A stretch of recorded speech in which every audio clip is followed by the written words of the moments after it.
The general case is the following. When we have a period P, which can be a month, a year, whatever, we have the demand for that period, the ordering cost, the holding cost per item during that period, and the price per unit of items you're going to buy and then sell. So we have three components for our cost. One is the items cost, which is this P times D, which is the price we're paying for every item, the demand of that period, because this is the cost of the items we're going to buy.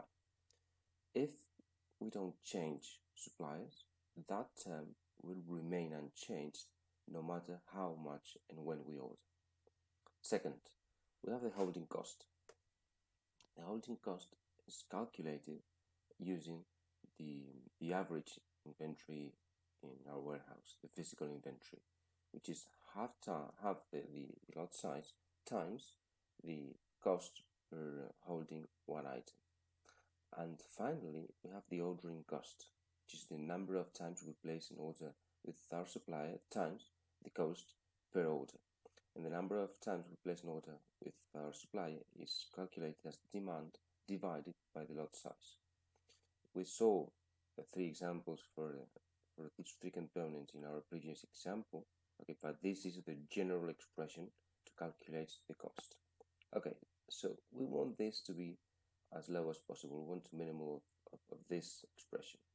So we can compute the derivative of that expression and equal that to 0 and get eventually the value of Q that allows us to have the minimum cost, which is the Wilson's formula, which is the square root of 2 times the ordering cost times the demand divided by the holding cost. And in this formula, you can see the effect of having larger or smaller amounts of your lot size. If the holding cost, which is down here, is high, you are interested in having small values for your lot size.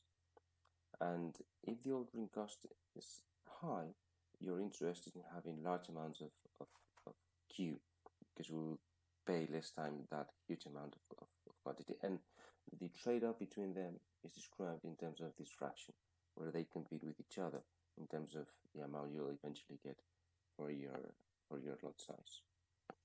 In our case, in our example, we have a demand of 1,000 computers. We have a cost per order of $4,000 and a holding cost of 32 computers per month.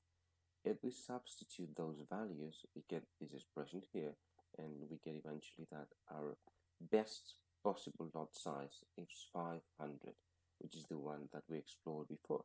But now we are sure that if we increase the lot size, we'll have a lower amount of cost we're going to pay for ordering, but we will increase in a larger amount the holding cost, or the other way around. If we try to reduce this 500, we will increase our ordering costs, but that won't be compensated by the reduction in holding cost. This is the best possible amount we can have.